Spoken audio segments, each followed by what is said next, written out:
Salut les amis, bienvenue sur Investland. Et sur Investland, nous parlons de finance, nous parlons d'économie, nous parlons de développement et surtout nous parlons d'Afrique, qui est toujours au cœur de nos préoccupations.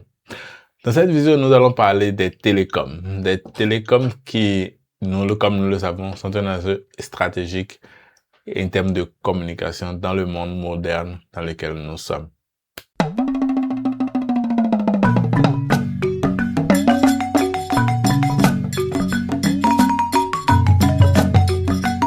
Aujourd'hui, nous allons parler de télécom et les télécommunications, comme vous le savez, dans l'environnement international dans lequel nous sommes, avec l'apparition des intelligences artificielles, les données, les flux de données qui passent d'un pays à un autre, les réseaux sociaux et tout ça. Nous sommes dans un environnement où avoir le contrôle des données est extrêmement important.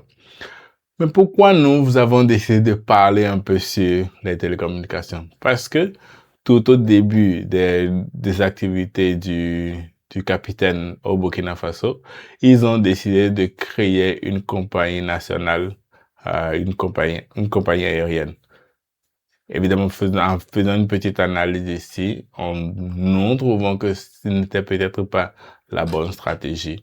Mais enfin, on aura une autre vidéo dédiée aux compagnies aériennes, à la question des compagnies aériennes, même malgré le fait que ce soit un geste fort, un symbole fort politiquement, ce qu'elle représente effectivement. Donc, revenons à notre sujet. Aujourd'hui, nous allons parler des télécoms. Les télécoms représentent la souveraineté numérique. La souveraineté numérique, principalement pour nos pays où nous n'avons pas un contrôle sur ce secteur et nous rappelons que la plupart des pays africains ont liquidé ou privatisé le secteur des télécoms dans les années 2000 par là où toutes les entreprises publiques ont été littéralement démantelées et vendues au secteur privé. Et généralement, on a les groupes. Aujourd'hui, je crois que c'est un groupe marocain qui contrôle la plupart des pays. Il y a les groupes marocains, les groupes français, mais l'Afrique elle-même ou les pays africains eux-mêmes n'ont pratiquement plus aucun contrôle sur ce secteur. Alors, pourquoi nous pensons que il fallait mieux que les pays de l'AES, ou principalement dans ce cas le Burkina, investissent dans le secteur de la télécommunication? Remarquons que les télécoms contrôlent Internet, donc vous avez le contrôle de l'infrastructure Internet, vous avez les mobile money, vous avez les données, vous avez la sécurité, l'infrastructure comme un tout qui, il faut qu'on soit tout à fait d'accord ici, représente un enjeu stratégique essentiel. Nous avons l'Internet. L'Internet où vous pouvez avoir le contrôle des données. Vous savez qui peut avoir accès à quoi et à quel moment. Vous avez le mobile money qui gère énormément, beaucoup d'argent, des milliards littéralement pour les gros, principalement français, qui sont sur le terrain, qui sont dans nos pays. Nous avons par exemple que la plus grosse marge de bénéfices que le groupe Orange, le groupe français Orange a, c'est exactement dans les pays francophones où supposément nous sommes les pays les plus pauvres du monde. Mais enfin. Et après, nous allons parler de la sécurité. Nous allons parler de la sécurité et des infrastructures. Ou si vous n'avez pas contrôle à ça, autrement dit, n'importe qui peut avoir accès à vos communications. N'importe qui peut avoir accès à envahir vos systèmes puisque vous ne les contrôlez pas. Et quand je dis n'importe qui, ce n'est pas nécessairement un malveillant qui doit envoyer un virus ou autre. C'est juste un acteur étranger qui demande à un opérateur ou achète vos données auprès de cet opérateur. C'est une pratique bien courante. On sait qu'aux États-Unis, par exemple, la plupart des réseaux sociaux vendent leurs données au gouvernement américain et c'est du business. Alors, aujourd'hui, nous savons qu'au Burkina Faso ou dans les pays de l'AES en général, Orange domine et le groupe Move. Et le groupe Move, c'est un groupe marocain qui a pris, c'est Maroc Télécom. Autrement dit, vous avez Maroc Télécom qui contrôle les communications chez elle au Maroc, mais aussi s'étend dans le reste des pays de l'Afrique. Et nous savons que les Marocains ne sont pas nos amis. Surtout Il suffit de regarder la canne qui vient de se produire et nous voyons clairement que les Marocains ne sont pas nos amis. Si dans un sport qui est juste un jeu, ils ont été à ce point, ils sont allés jusqu'à ce point, imaginez quand il s'agit des informations ultra confidentielles et qu'ils peuvent partager à je ne sais pas qui. Bon, je ne veux pas faire d'accusation ici, mais en fait, nous savons que si vous n'avez pas le contrôle de vos données, vous êtes foutus. Et aujourd'hui, la plupart des pays donnent leurs données presque gratuitement parce qu'on offre, si vous regardez bien les offres de ces réseaux, généralement Facebook et WhatsApp est gratuit. Autrement dit, toutes ces données sont directement liées au gouvernement américain. Enfin. Mais nous trouvons qu'il est important, surtout stratégiquement, d'avoir le contrôle des télécoms.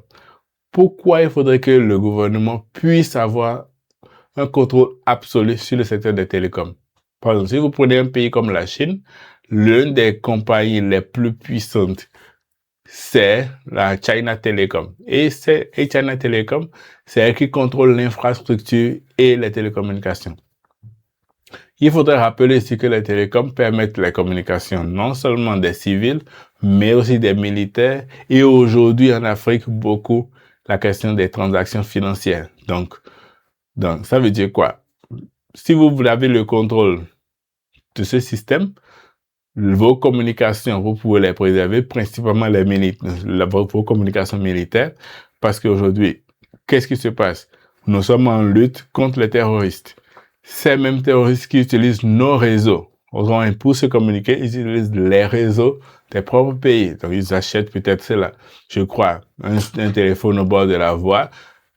Et nous n'avons pas de contrôle sur qui parle avec qui et à quel moment. Donc, il est impératif que l'on puisse reprendre le contrôle de ce secteur.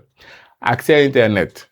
Donc, nous sommes en lutte et militairement, vous savez qu'avec Internet, on peut faire beaucoup de choses.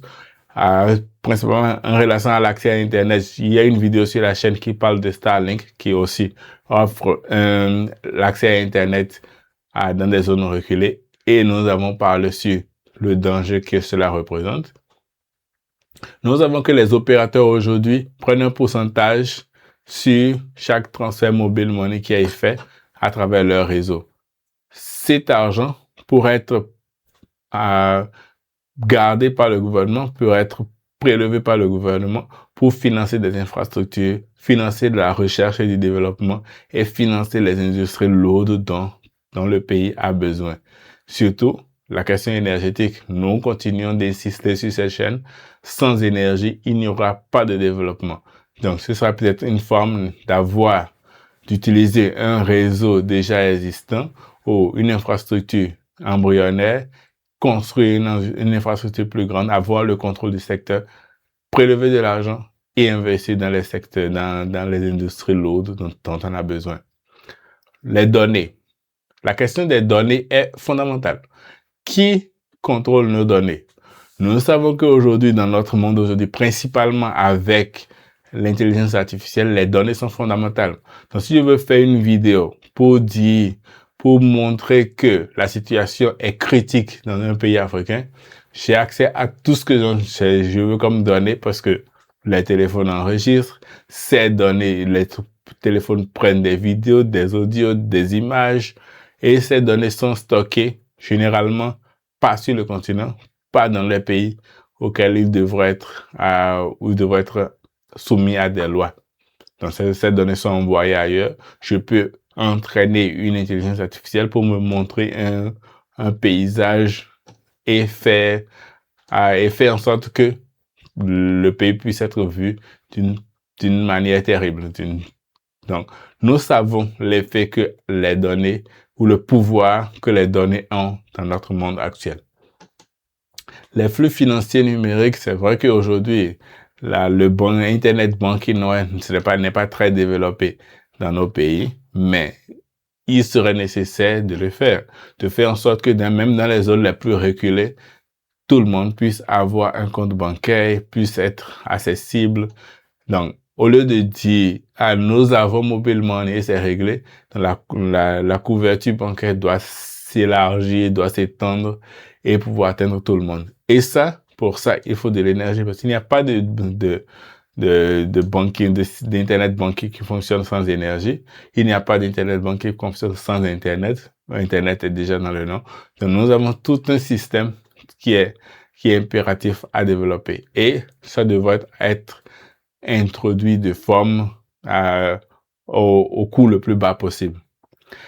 Nous n'avons pas de serveur. C'est vrai que ces derniers jours, le Burkina a essayé à construire un nouveau centre, un centre de données où ils veulent stocker les sites du gouvernement pour les opérations courantes ou la digitalisation de certains services du gouvernement. Mais observons que nous sommes encore très loin du but. Absolument très, très, très loin du but. Dans ce sens, par exemple, c'est vrai que le gouvernement doit avoir son centre de données, son centre de serveurs où elle doit garder toutes les informations des citoyens protégées comme de l'or, comme un dépôt d'or. Mais en même temps, là aussi, on peut aussi permettre que les privés puissent rentrer sur le marché. Les centres de stockage de données et autres. Alors, pour la souveraineté numérique, vraiment, il y a beaucoup à faire. Il y a beaucoup je ne dirais pas recommencer, mais il faudrait que l'État puisse effectivement prendre le contrôle parce que c'est un secteur qui rapporte de l'argent, effectivement tout le temps. Parce que personne n'arrête d'utiliser Internet. Personne n'arrête de faire des transactions financières par mobile money. Il faudrait que je puisse envoyer de l'argent à mes parents qui sont au village.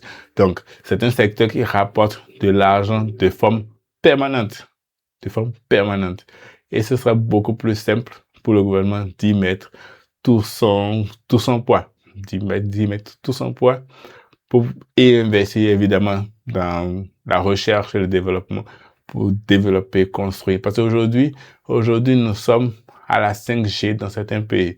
Je ne sais pas à quel point la 5G est déjà développée en Afrique. J'en doute, puisqu'on ne peut même pas avoir un Wi-Fi correct et installé avec un haut débit chez nous, à un prix raisonnable. Parfois, c'est tellement cher que qu'on n'y pense même pas. Parfois, j'avais fait une comparaison entre les prix dans certains pays, en Amérique latine, en Asie, en Europe, et on voit que vous demandez à votre opérateur de vous installer un Wi-Fi à la maison. C'était tellement peu cher comparé à l'Afrique. À la fin, en Afrique, il faudrait que tu sois pratiquement, bon, je ne dirais pas riche, mais vraiment, si tu gagnes un salaire minimum, tu ne peux pas avoir un Wi-Fi à la maison. Alors que dans d'autres pays, même avec un salaire minimum, tu peux avoir ton Wi-Fi à la maison et faire des recherches et étudier avec un bon débit. Puisque la loi oblige l'opérateur à t'offrir, si vous avez signé pour un certain méga, il est obligé de t'offrir en termes de vitesse, au moins 90% de la vitesse que tu as contracté dans le contrat. Donc, il y a certains secteurs il est impératif que l'État puisse s'y mettre de tout son poids et peser de tout son poids. Nous allons aussi parler, est-ce qu'il faut renationaliser les pays, les entreprises qui ont été privatisées? Pour une question de sécurité nationale, il est impératif que ça se fasse. Mais non seulement la question n'est pas à peine de sécurité, parce qu'il faut aussi voir que depuis que les révolutions ont commencé c'est vrai, au Niger, au Burkina et au Mali, ils se sont tous focalisés sur le secteur minier. Fondamental, important, mais dans le secteur minier, les codes ont été révisés, les actions sont en train d'être faites, mais il faut voir que dans d'autres secteurs, c'est plus délicat. On suppose que le Burkina veuille renationaliser sa télécom, par exemple. L'opérateur peut décider de tout couper. Et là, ce sera un blackout généralisé. Donc, je trouve que dans ce sens, l'idéal serait peut-être de ne pas vouloir nationaliser immédiatement ou d'y aller petit à petit. Ou créer un nouveau réseau de zéro. Un nouveau réseau de zéro qui va reprendre le contrôle de certains éléments. Principalement les câbles, par exemple, les câbles de la fibre optique et autres doit être sous contrôle étatique. Ça là, il n'y a même pas à discuter. Faire des recherches. Dans certains pays, ils sont déjà à la 6G. Il faudrait qu'on puisse. On ne peut plus retourner en arrière pour apprendre le 2G. Non, on commence directement par la 5G, la 6G. On commence à faire des recherches pour voir comment est-ce qu'on peut développer et suivre ce chemin. L'intelligence artificielle est là. Il faut s'y mettre aussi. Autrement dit, il faudrait qu'on crée des entreprises qui puissent montrer quel est le chemin à suivre. Donc, si vous êtes un privé et vous venez dans le pays, cette entreprise d'État vous montre le chemin à suivre. C'est ça qu'il faut suivre. Donc, si vous n'êtes pas capable de faire des recherches, de mettre les investissements qu'il faut, autrement dit, je suis un opérateur, je viens sur le territoire burkinabé, j'ai l'obligation de couvrir tout le territoire. J'ai l'obligation d'investir dans certains secteurs, de faire de la recherche, de faire ci, de faire ça, de coopérer avec les universités pour faire de la recherche. Si je ne suis pas capable de faire ça, alors ne viens pas au Burkina ou ne viens pas dans l'AES. Donc, ce genre d'imposition doit être systématique et impératif pour toute entreprise voulant s'installer dans le pays. Donc, en termes de sécurité nationale, comme nous l'avons dit, c'est important. L'opérateur peut décider de suspendre ces activités. Pour la dernière fois, avec Air France, où la France a décidé que les pays de l'AES étaient des pays dangereux et Air France a décidé de ne plus servir ces pays. Donc, si on pourrait arriver à une situation pareille si nous n'avons pas d'autonomie numérique. Évidemment, tout ça ne sera pas fait, ne pourra pas être fait sans un plan stratégique en termes de développement.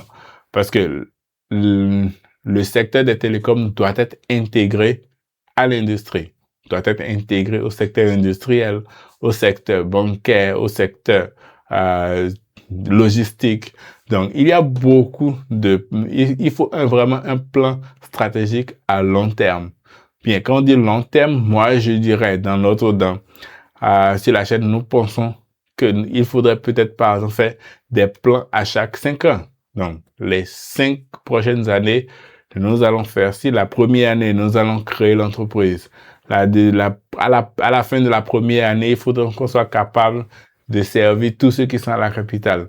L'année suivante, donc, dans ce sens, et dire, à la capitale, qu'est-ce qu'il faut faire? On doit être capable d'offrir l'Internet ou un Wi-Fi à chaque personne dans son domicile. À bas prix. Combien? Il faut mettre en sorte que nous puissions avoir des marges. Donc, il faut vraiment un plan stratégique. En termes d'industrie, comment est-ce qu'on peut faire? Qu'est-ce qu'on peut fabriquer localement? Quel secteur d'industriel il faudrait qu'on puisse mettre en place pour ne pas dépendre tellement d'achats d'équipements externes. Donc, ce sont des questions qu'il faut se poser, ce sont des plans qu'il faut tracer et je crois que c'est urgent qu'on puisse pour faire ce genre de choses. Qu'il faut que nos dirigeants puissent penser à ça. C'est vrai que le coût financier initial peut être lourd, mais vu ce qu'ils ont pris par exemple pour mettre dans la compagnie aérienne, je crois que cet argent aurait pu être utilisé pour initialiser dans le secteur télécom qui fait gagner de l'argent tous les jours et pas qu'un peu. Donc, qui génère beaucoup et énormément d'argent tous les jours. Donc, il est important qu'on puisse y réfléchir. C'est vrai que une solution que nous proposons ici, c'est ça. L'État doit rentrer de plein pied dans le secteur des télécoms. Je trouve que c'est fondamental. Il faut qu'on puisse s'y mettre, contrôler les données principalement. Évidemment, il faudrait qu'on puisse parler de la question des applications, des réseaux, du système opérationnel. La question numérique, elle est vaste. Et pour atteindre cette souveraineté, on a besoin que les 3 pays soient bien intégrés. Il faut que les 3 pays soient bien intégrés. Parce qu'à la fin, si vous prenez le cas du Burkina seulement, le Burkina n'a pas autant d'habitants que ça. Donc, si on prend tout l'AES, c'est 70 millions d'habitants. C'est déjà un nombre bien colossal. C'est important. C'est un nombre qui vaut la peine de ces investissements. Donc, C'est ce que nous avions à dire aujourd'hui en relation sur la souveraineté numérique, principalement relationnée aux télécoms dans les pays de l'ES. C'est notre suggestion. Si vous aimez le contenu de cette vidéo, abonnez-vous, partagez et laissez un commentaire. S'il vous plaît, laissez un commentaire. Si vous êtes d'accord, pas de problème, nous allons nous remercions. Si vous n'êtes pas d'accord, nous allons commenter, nous allons discuter, nous allons débattre, parce que notre but ici, c'est d'atteindre la souveraineté dans tous les secteurs possibles pour nos pays, notre cher et bien-aimé continent Afrique. Merci beaucoup et à la prochaine.